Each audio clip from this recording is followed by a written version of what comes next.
Casafuz from Facultad de Ciencias Exactas y Naturales de la Universidad de Buenos Aires.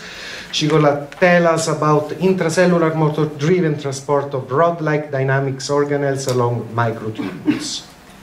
Please, Agustina. Yes, good morning.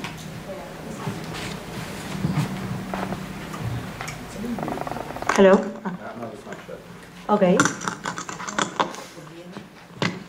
I will.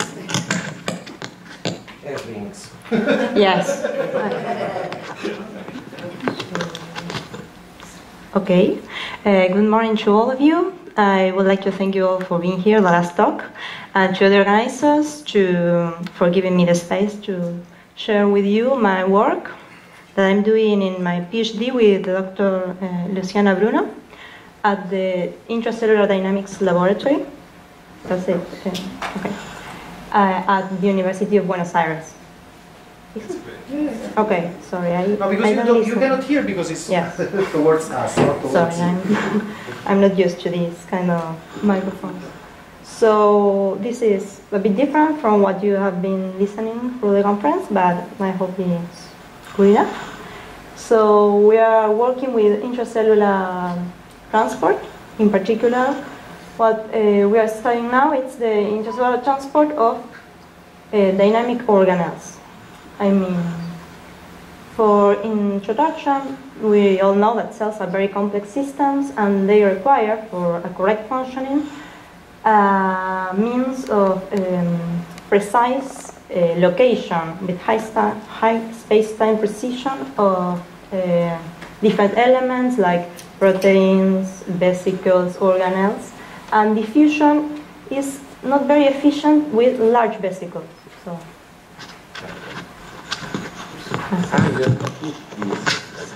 It follows. So, can you hear me? Sorry. Yeah, it's slightly better. So, what I was saying is that diffusion is not very efficient means of transport for very large organelles or proteins. So, in intracellular transport, what we have is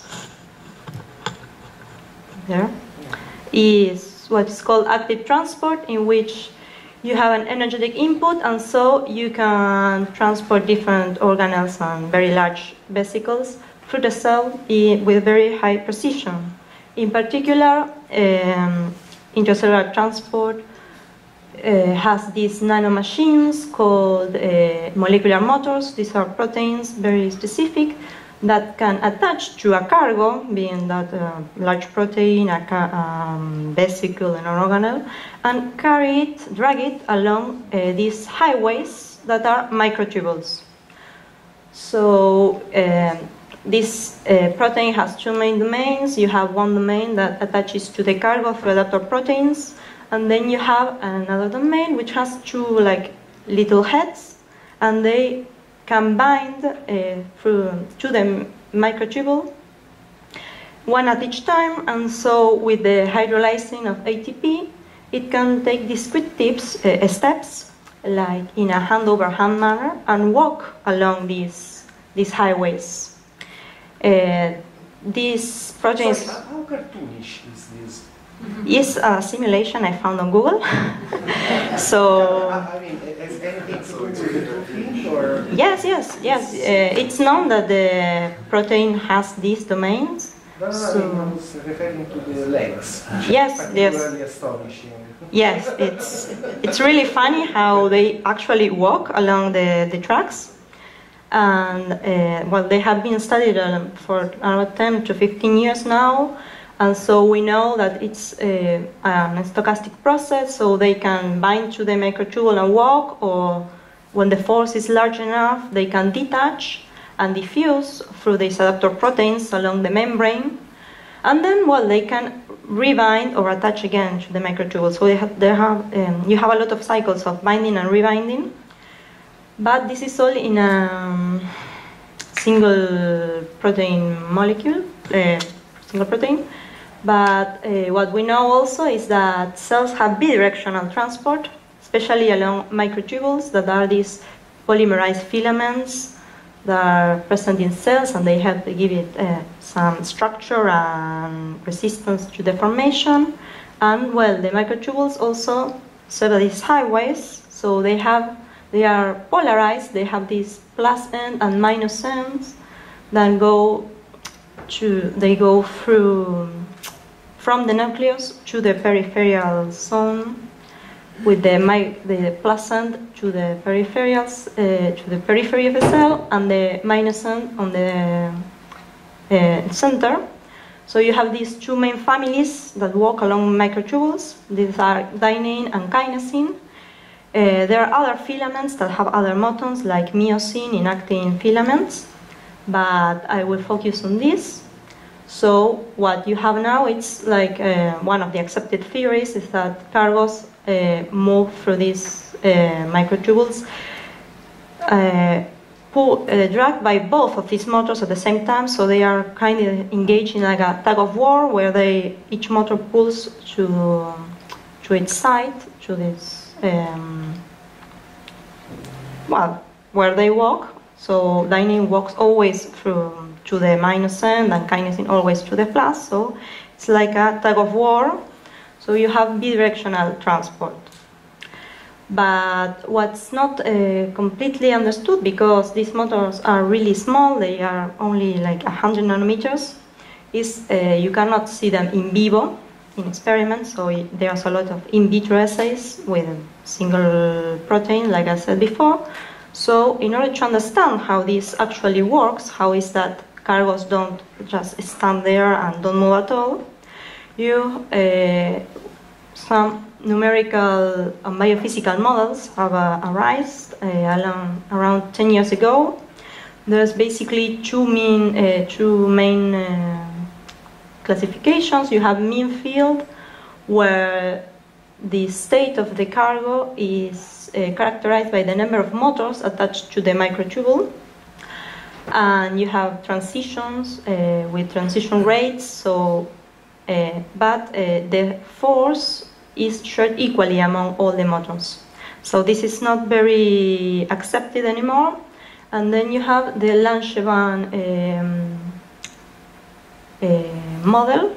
So here Kunwar proposed a Langevin equation for the cargo, and the motors are they have independent dynamics, and they enter through this Langevin equation, where you have the cargo speed defined by the balance of the forces. So you have each motor exerts a force, and they are independent. And then you also have this thermal noise exerted on the cargo. So, like I was saying, the important part is that every motor has an independent dynamics. So you can model it as an elastic interaction between the cargo and the microtubule, and the force depends on the position of the motor or the steps it takes. And so this is the most accepted model in literature, but and so there are a lot of things that can be added, a lot of details of complex to make it more complex. But one thing that shares along all of these models that are in literature is that they all deal mainly with 1D motion, and in particular with punctual or rigid spherical organelles. That means the force, even though we picture it as a round organelle, the force is always applied at one point. So this is they are very good models for some experiments like vesicles and melanosomes and some things. But what we're interested right now is in the transport of mitochondria. I'm sure you all know more or less about mitochondria. These organelles that are present in most eukaryotic cells. They are responsible for making the ATP and involved in many cellular processes like apoptosis. And for those who don't know, it's not like there's one mitochondria in the cell, like the Albert's picture or the cell picture. So you have a lot of mitochondria, and they all move. It's not static, they transport, and we want to understand this transport. So This image is a confocal microscopy image of a skin cell of this frog, Xenopus levis, and was taken by Dr. Cecilia De Rossi, who is right here, and she wrote her work. I'm going to talk briefly about.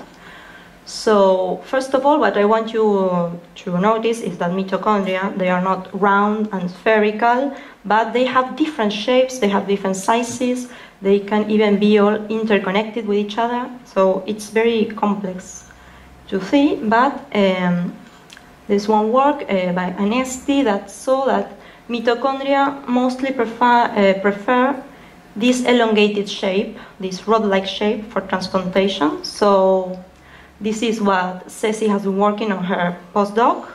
So she has these movies of mitochondria transporting, and what you see is that they are mostly rod-like, but they also change their shape while transporting.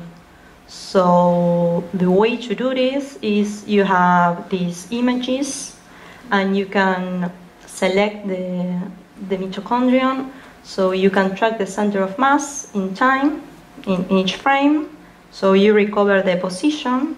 You have these changes in the direction of motion, so you have this bidirectional transport I was talking about, but also you can recover the length of the mitochondria in each frame with the profile intensity, the intensity profile. So you have that this, during transportation, mitochondria actually change shape, the length. So what she found is that most mitochondria retract or extend. There are both. There are these both. You can have both in either of these results. Some of them don't change the length, but there is also a correlation between those who extend and a lower mean speed. This means that mitochondria that extend are moving slower than those who retract. So this is what we want to answer. We want to understand better this transport, because there's a lot of this hypothesis that a lot of neurodegenerative diseases like Alzheimer and Parkinson mainly have failures in the mitochondrial transport. So we think it's important to understand how this actually works.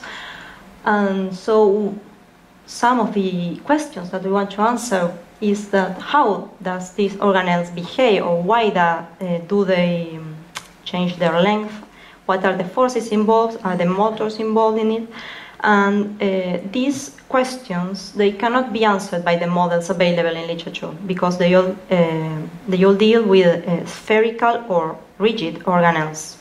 So what we did is we extended the models to the simplest, the minimal we can find, and we did, well, what any physicist would do, and we think, well, the mitochondria now it's a damped spring, so you have these two nodes coupled by an elastic force, so this will give the cargo some flexibility to change their length, but also now you have these anchor points, these nodes, where the motors can now exert local forces. So the distribution of motors now it's important, and we can recover that from the model.